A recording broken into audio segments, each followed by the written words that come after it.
مسیحی برادری کے لیے شادی کی کم سے کم عمر 18 سال کر دی گئی۔ ایوان صدر میں کرسچن میرج ایکٹ پر دستخط کرنے کی تقریب۔ صدر مملکت آصف زرداری نے کرسچن میرج ایکٹ پر دستخط کر دیے۔ اسلام آباد میں پی ٹی آئی کا مرکزی دفتر ایک بار پھر سیل کر دیا گیا۔ دفتر کو ایمرجنسی ایگزٹ اور فائر سیفٹی نہ ہونے پر سیل کیا گیا۔ مخصوص نشستوں کا کیس، مسلم لیگ نون کے بعد پیپلز پارٹی نے بھی سپریم کورٹ میں نظر ثانی درخواست دائر کر دی۔ 12 جولائی کا فیصلہ واپس لینے کی استدعا۔ درخواست میں موقف اپنایا گیا۔ عدالت نے حقائق کا درست جائزہ نہیں لیا۔ تحریک انصاف کو بغیر مانگے مخصوص نشستیں دی گئیں۔ فیصلہ آئین کی تشریح کے طے شدہ اصول کے منافی ہے۔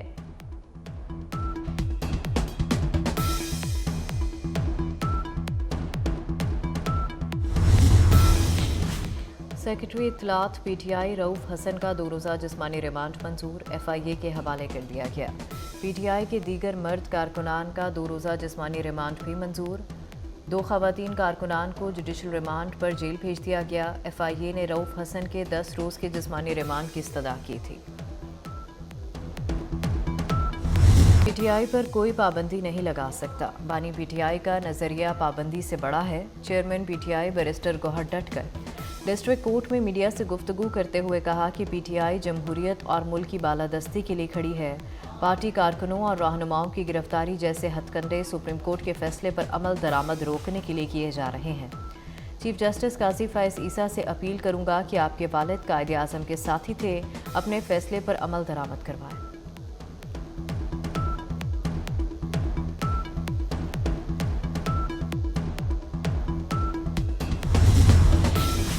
ماسٹر مائنڈ نے بالآخر 9 مئی منصوبہ بندی کا اعتراف جرم کر ہی لیا۔ پی ٹی آئی سیاسی جماعت نہیں، انتشاری ٹولہ ہے جس کا مقصد شرپسندی سے ریاست کو نقصان پہنچانا ہے۔ وزیر اعلیٰ پنجاب مریم نواز کی کڑی تنقید، کہتی ہیں 4 ماہ ٹانگ پر پلستر باندھنے کے ڈرامے کے دوران 9 مئی کی منصوبہ بندی کی گئی۔ زمان پارک دہشت گردوں کا تربیتی ہیڈ کوارٹر بنا رہا۔ یہ کیسا پرامن احتجاج تھا، 200 سے زائد فوجی تنصیبات پر حملے ہوئے۔ وفاقی حکومت سیاسی جماعت پر پابندی کا معاملہ کابینہ میں لائے گی۔ وزیر اطلاعات سندھ شرجیل میمن کہتے ہیں جی ایچ کیو کے باہر پرامن احتجاج کی کال دی تھی تو لوگ اندر کیسے گئے؟ پیپلز پارٹی کسی بھی شکل میں گورنر راج کو حمایت نہیں کرے گی۔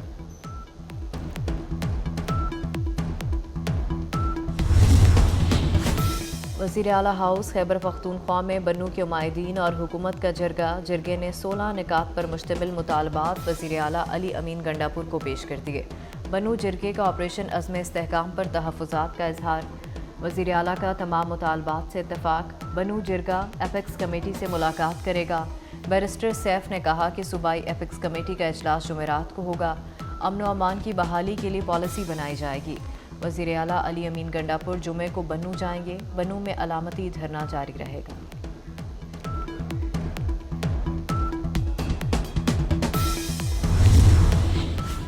جمہوری روایات کا قتل نہیں ہونے دوں گا، اسپیکر پنجاب اسمبلی ملک احمد خان کا اعلان۔ قصور میں پریس کانفرنس کرتے ہوئے کہا کہ 60% ارکان اسمبلی میں صرف حاضری لگا کر چلے جاتے ہیں۔ اسمبلی اجلاس بلانے میں عوام کے پیسے خرچ ہوتے ہیں۔ ملک محمد احمد خان نے کہا کہ کسی کو حد تک عزت کرنے دوں گا، نہ بہنوں بیٹیوں کو گالی دینے کی اجازت دی جائے گی۔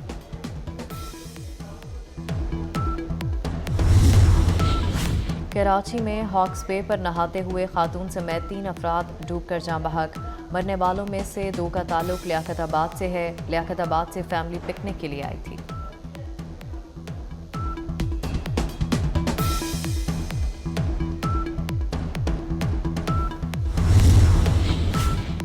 وزیر اعظم شہباز شریف نے برآمدات کو $60 ارب سالانہ پر پہنچانے کا ہدف دے دیا۔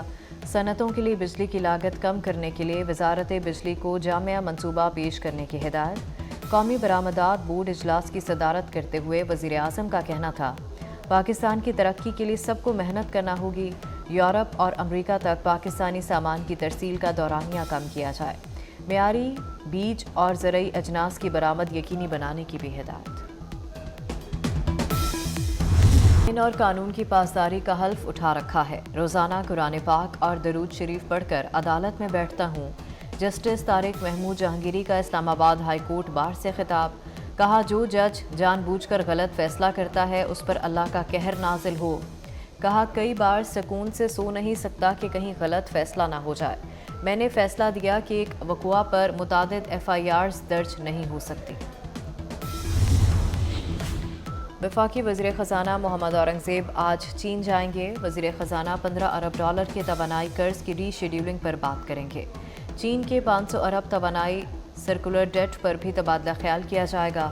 وفاقی وزیر خزانہ دورہ چین میں پانڈا بانڈز پر بھی بات کریں گے۔ نائب وزیر اعظم اسحاق ڈار سے ترکمانستان کے وزیر خارجہ راشد میر سے ملاقات، دو طرفہ تعاون مزید مضبوط بنانے پر اتفاق۔ ملاقات میں علاقائی اور عالمی امور پر بھی گفتگو ہوئی۔ اقتصادی تعاون تنظیم کے سیکرٹری جنرل کا عہدہ 3 سال کے لیے پاکستان کو ملے گا۔ سفارتی ذرائع کے مطابق پاکستان کی جانب سے سابق سیکرٹری خارجہ اسد مجید خان ECO کے سیکرٹری جنرل ہوں گے۔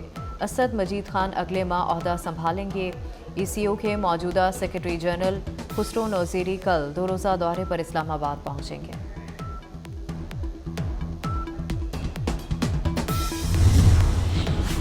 ماڑی پیٹرولیم نے غازیج فیلڈ میں گیس کے ذخائر کا جائزہ مکمل کر لیا۔ 4 ایکسپلوریشن ویلز کی ڈرلنگ کر لی گئی۔ غازیج گیس فیلڈ توانائی کی ضروریات پوری کرنے میں اہم کردار ادا کرے گا۔ فیلڈ سے ہائیڈرو کاربن کی دریافت کے پاکستان میں نئے مواقع پیدا ہوں گے۔ تعلیمی بورڈ لاہور نے طلبہ کی بڑی مشکل حل کر دی۔ مینول طریقہ کار سے داخلہ فارم وصول کرنے کا طریقہ کار ختم کر دیا۔ آئندہ سالانہ امتحانات سے امیدوار آن لائن داخلہ بھجوا سکیں گے۔ کراچی میں سفر کرنے والوں کے لیے خوشخبری، پیپلز بس سروس کے روٹ نمبر 12 میں توسیع کر دی گئی۔ روٹ نمبر 12 اب میمن گھوٹ سے صدر تک ہوگا۔ ڈپٹی میئر کراچی نے روٹ میں توسیع کا افتتاح کر دیا۔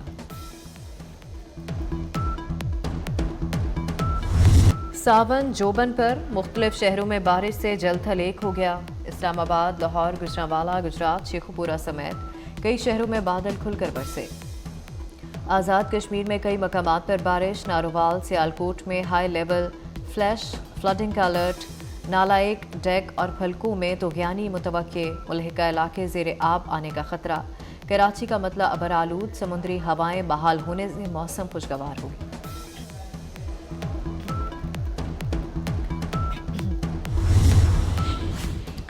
اسلام آباد میں بارش کے بعد وفاقی وزیر داخلہ کی ہدایت پر CDA الرٹ، محسن نقوی کا چیئرمین CDA محمد علی رندھاوا سے رابطہ، نکاسی آب کا کام جلد مکمل کرانے کی ہدایت۔ وزیر داخلہ محسن نقوی نے کہا سڑکوں، نالوں اور پانی کی گزرگاہوں کی باقاعدگی سے مانیٹرنگ کی جائے۔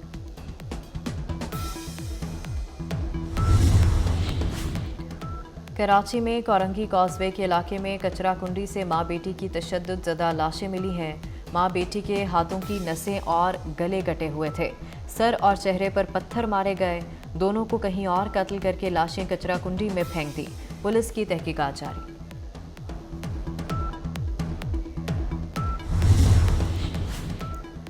کراچی میں super highway northern bypass کے قریب ٹریفک حادثہ، 2 افراد جاں بحق، زخمیوں کو عباسی شہید ہسپتال منتقل کر دیا گیا۔ وفاقی حکومت سیاسی جماعت پر پابندی کا معاملہ کابینہ میں لائے گی۔ وزیر اطلاعات سندھ شرجیل میمن کہتے ہیں GHQ کے باہر پرامن احتجاج کی کال دی تھی تو لوگ اندر کیسے گئے؟ پیپلز پارٹی کسی بھی شکل میں گورنر راج کو حمایت نہیں کرے گی۔